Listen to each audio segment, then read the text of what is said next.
नमस्कार दोस्तों, मैं V Chaturvedi Pathfinder Education YouTube channel पर आप सभी मित्रों का स्वागत करता हूं। मित्रों, आपसे निवेदन है यदि हमारे चैनल पर आप प्रथम बार हैं तो हमारे चैनल को लाइक करें, शेयर करें, सब्सक्राइब करें तथा बेल आइकन दबा लें, जिससे शिक्षा जगत संबंधी जो भी महत्वपूर्ण अपडेट हो हमारे चैनल के माध्यम से यथाशीघ्र प्राप्त हो सके। जैसा कि आज के समाचार पत्रों में सबसे जो महत्वपूर्ण सूचना है 2016 बायोलॉजी अभ्यर्थियों के लिए माध्यमिक 2016 के आवेदन पर दे सकेंगी परीक्षा। टीजीटी जीव विज्ञान 2016 की परीक्षा विषय विवाद को चलते अचानक रोक दिए जाने के बाद तमाम अभ्यर्थी विषय कन्वर्ट कर विज्ञान परीक्षा में शामिल हो गए थे। बाद में वह परीक्षा भी रद्द हो गई और वह जीव विज्ञान के बेस पे ही अर्हता रखते थे। इस कारण उनको वे बच्चे एक दो जो सेलेक्ट भी हुए उनको भी आगे बढ़ाया नहीं जा पाया और वो भी बैकफुट पे ही एक तरह से आ गए। तो ये सारे अभ्यर्थी 304 पदों के लिए आवेदन कर रहे थे। लगभग 66,000 अभ्यर्थी इस अव्यवस्था में फंस गए थे। उन सभी को पुनः से आयोग मौका देगा, यह स्थिति अब स्पष्ट हो गई है, जैसा कि अलग अलग समाचार पत्रों में दिया भी है। टीजीटी जीव विज्ञान 2016 के परीक्षा विषय विवाद को चलते अचानक रोक देने के बाद तमाम अभ्यर्थी विषय कन्वर्ट कर विज्ञान परीक्षा में शामिल हो गए थे। बाद में वह परीक्षा ही रद्द हो गई। इधर अब जीव विज्ञान विषय की टीजीटी परीक्षा की नई तिथि 31 जुलाई घोषित होने पर वह अभ्यर्थी असमंजस में पड़े हैं कि इस परीक्षा में वंचित तो नहीं हो जाएंगे। माध्यमिक शिक्षा चयन बोर्ड कुछ अभ्यर्थी पहुँचे भी थे। दिया है 2016 में हुए आवेदन के आधार पर ही प्रवेश पत्र जारी करने की तैयारी की गई है। कुल 304 पदों के लिए करीबन 66,000 अभ्यर्थियों ने आवेदन किया था। परीक्षा को लेकर के उत्तर प्रदेश माध्यमिक शिक्षा सेवा चयन बोर्ड ने उप सचिव नवल किशोर ने बताया कि विज्ञान विषय में कन्वर्ट करा लेने वाले अभ्यर्थी पर इस परीक्षा में शामिल होने पर कोई असर नहीं पड़ेगा, यानी वह अभ्यर्थी भी शामिल होंगे। तो आप स्पष्ट हो लीजिए और अपनी तैयारी जोर शोर से करते रहिए। अगली जो महत्वपूर्ण अपडेट निकल के आ रही है यूपी बोर्ड परीक्षा से संबंधित। यूपी बोर्ड परीक्षा 2022 की परीक्षा में 70% कोर्स पर होगी, यानी यूपी बोर्ड की जो 10वीं और 12वीं की परीक्षाएं हैं उसमें कोर्सेज कम कर दिए गए हैं। अब 70% कोर्स ही पढ़ाया जाना है और उसी पे परीक्षा होगी। यूपी बोर्ड के 2022 की हाई स्कूल व इंटरमीडिएट की परीक्षा तैयारियां शुरू कर दी गई हैं। बोर्ड की ओर से 70% कोर्स के आधार पर ही अगली परीक्षा प्रस्तावित की गई है, उसी की तैयारी भी चल रही है। तो अब अभ्यर्थियों को 70% कोर्स पर ही जो परीक्षा होगी वह देनी होगी। तो एक महत्वपूर्ण अपडेट होगी यूपी बोर्ड के अभ्यर्थियों के लिए। आगे दिया है जल्द भरे जाएंगे 10वीं व 12वीं के फॉर्म।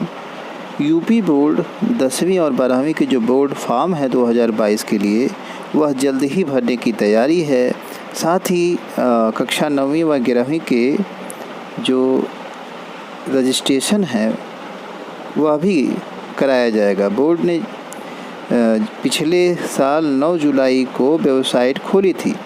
कोरोना के कारण कई बार फॉर्म भरने की जो तारीख है उसको बोर्ड को बढ़ानी पड़ी थी, क्योंकि काफ़ी ऐसे अभ्यर्थी थे जिन्होंने कि फॉर्म नहीं भरा था और कोरोना के कारण साइबर कैफ़े आदि भी नहीं खुल रहे थे और जो आयोग की वेबसाइट है उसका विद्यालय से जो कनेक्शन है विद्यालय के थ्रू ही भरे जाने थे, वहाँ से भी उनको दिक्कत आ रही थी। तो इस कारण जो है कई बार बढ़ाना पड़ा था। अगली महत्वपूर्ण अपडेट निकल के आ रही टीजीटी पीजीटी माध्यमिक शिक्षा सेवा चयन बोर्ड से ही रिजल्ट समय से आए तो कम हो जाएंगे टीजीटी के परीक्षार्थी। माध्यमिक शिक्षा सेवा चयन बोर्ड टीजीटी सामाजिक विज्ञान 2016 का परिणाम जल्द घोषित करने की मांग कर रहा है।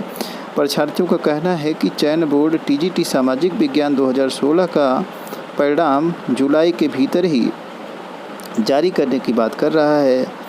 अगर जो है यह जुलाई के भीतर रिज़ल्ट जारी हो जाता है तो जो चयनित अभ्यर्थी होंगे उनकी संख्या डायरेक्ट कम हो जाएगी 2021 की परीक्षा में, यानी 2016 के अभ्यर्थी जब चयनित हो जाएंगे तो उनकी सीटें खाली हो जाएंगी, कंपटीशन स्तर घट जाएगा।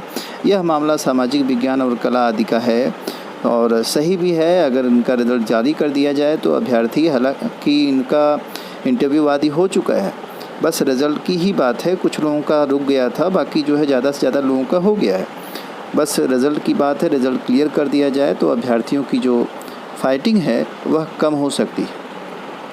अभी कुछ दिन पहले ही हमने सूचना बताई भी थी आप लोगों को कि यह अभ्यर्थी आयोग पहुँचे भी थे, ज्ञापन भी सौंपा था कि इनका रिज़ल्ट जल्द जारी किया जाए।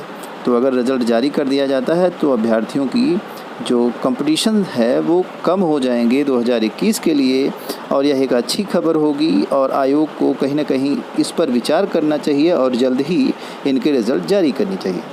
अगली महत्वपूर्ण जो सूचना निकल के आ रही है टीजीटी पीजीटी से लिए ही युवा मंच की तरफ से अनिल जी हैं उनकी तरफ से यह सूचना है। टीजीटी पीजीटी 2021 की परीक्षा मंडल मुख्यालयों पर कराने के संबंध में एक पत्र लिखा गया है, आयोग को दिया गया है। सबने निवेदन है कि प्रार्थी चयन बोर्ड द्वारा आयोजित की जाने वाली टीजीटी पीजीटी भर्ती परीक्षा में प्रतिभाग करता रहा है, किंतु अभी तक अंतिम रूप से चयनित नहीं हो सका है। वर्तमान समय में टीजीटी तथा पीजीटी विज्ञापन संख्या 2021 की आगामी भर्ती परीक्षा में शामिल होने के लिए प्रार्थी ने ऑनलाइन आवेदन किया हुआ है। आगामी 7 और 8 अगस्त को होने वाली परीक्षा में अभ्यर्थी शामिल भी होगा। तो कुल मिलाकर के इस पत्र के माध्यम से युवा मंच की ओर से यह बात रखी गई है कि आयोग जो परीक्षा केंद्रों का चयन कर रहा है उसमें मंडल मुख्यालयों का ध्यान रखा जाए, साथ ही साथ उन जगहों को केंद्र न बनाया जाए, उन विद्यालयों को केंद्र न बनाया जाए जहां की तदर्थ शिक्षक कार्यरत हैं या तदर्थ शिक्षकों की सीट रही हो। कारण है कि उनकी साठगांठ होती है विद्यालय व्यवस्था और प्रबंधक तंत्र से, तो ऐसा संभव है कि बड़ी संख्या में इसमें धांधली हो जाए और जो अच्छे प्रतिभागी हैं उनका नुकसान हो जाए और तदर्थ शिक्षकों को लाभ मिल जाए। कुल मिलाकर के एक डर पैदा हुआ है, वाकई में इस पर विचार करने की ज़रूरत है, ऐसा संभव है और कहीं ना कहीं केंद्र को यथोचित रखना चाहिए जिससे कि यह समस्या ना आए। अगली जो महत्वपूर्ण अपडेट निकल के आ रही है, इस साल 40,000 युवाओं को नौकरी देगी टीसीएस। कंपनी का दावा है पिछले साल के मुकाबले इस साल ज़्यादा होगी भर्तियाँ। 20,400 नए कर्मचारी टीसीएस ने पहली तिमाही में ही जोड़ दिए। तो इस तरह से टीसीएस एक अच्छी कंपनी है भारत की और वह जो है युवाओं को हर साल रोज़गार का अवसर प्रदान करती रहती है। आईटी कंपनी होने के कारण इसमें आईटी के अभ्यर्थी ही ज़्यादा संख्या में जाते हैं। टीसीएस आईटी कंपनी में दूसरे नंबर पर भारत में है। तो यह इस बार जो सूचना निकल के आ रही कि इसमें लगभग 40,000 जॉब अभ्यर्थियों को मिलेगी इस साल। भारतीय छात्रों में प्रतिभा की कमी नहीं, तो यह भी है कि भारतीय छात्रों में प्रतिभा की भी कमी नहीं है, इस नाते ज़्यादा से ज़्यादा इसमें अभ्यर्थी शामिल हो सकेंगे और जल्द ही इसमें वैकेंसीज़ भी आपको मिलेंगी। अगली महत्वपूर्ण अपडेट निकल के आ रही है, यूनानी चिकित्सा अधिकारी परीक्षा के परिपत्र आयोग के द्वारा जारी कर दिए गए हैं। यह लोक सेवा आयोग से है। यूनानी चिकित्सा स्क्रीनिंग परीक्षा 2018 के अभ्यर्थियों के प्रवेश पत्र जारी कर दिए गए हैं। अभ्यर्थी आयोग की वेबसाइट से प्रवेश पत्र डाउनलोड कर सकते हैं। यूनानी चिकित्सा अधिकारी के 25 पदों पर भर्ती के लिए स्क्रीनिंग परीक्षा 25 जुलाई को सुबह 11 से अपराह्न 1 बजे तक लखनऊ में आयोजित की जाएगी।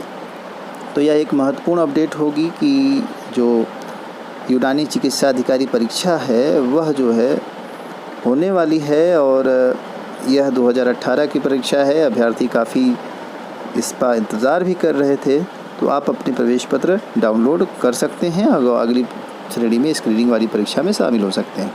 अगली महत्वपूर्ण अपडेट लोक सेवा आयोग से ही, आवेदन में 483 अभ्यर्थियों ने की है गलती। त्रुटि सुधार के लिए सीधी भर्ती के लिए आवेदन करने वालों को 15 जुलाई तक दिया एक और मौका। तो ऐसे अभ्यर्थी जिन्होंने की त्रुटि कर रखी है अपने फॉर्म में, उनकी संख्या बताया है कि 483 है और इन अभ्यर्थियों को आयोग ने एक बार फिर 15 जुलाई तक का मौका दिया है।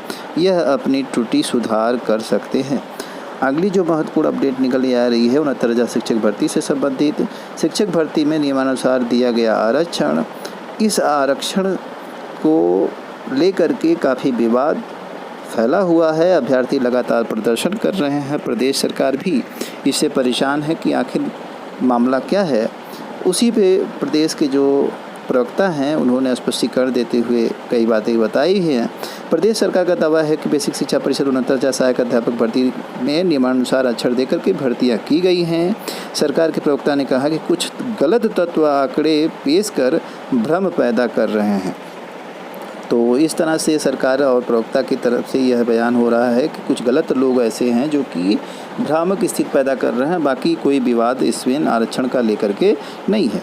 प्रवक्ता ने बताया कि 69,000 सहायक अध्यापक भर्ती में सामान्य वर्ग के 34,589, अन्य पिछड़ा वर्ग के 18,598, अनुसूचित जाति के 14,459 और अनुसूचित जनजाति के 1,354 पद आरक्षित थे। इस आधार पर सामान्य वर्ग के 34,589 पदों के सापेक्ष भर्ती प्रक्रिया संपन्न हुई है। तो आप यह जो दिया गया है स्पष्टीकरण, इसको आप देख लीजिए। और जैसा कि प्रवक्ता ने कहा, तो आरक्षण का मुद्दा गरमाया हुआ है, लेकिन सत्यता क्या है ये अभी स्पष्ट नहीं हो पा रहा है। आगे दिया है, चयन के 10 दिन बाद भी शिक्षकों को नियुक्ति पत्र नहीं। 69,000 सहायक भर्ती परीक्षा में वे अभ्यर्थी जिन्होंने तीसरी काउंसलिंग में अपनी काउंसलिंग कराई है, 10 दिन बीत गए किंतु अभी तक उनको नियुक्ति पत्र नहीं दिया गया। परिषदीय विद्यालयों के 69,000 सहायक अध्यापक भर्ती परीक्षा में तीसरी काउंसलिंग में चयनित 6696 अभ्यर्थियों को काउंसलिंग के 10 दिन बाद भी नियुक्ति पत्र नहीं दिया गया।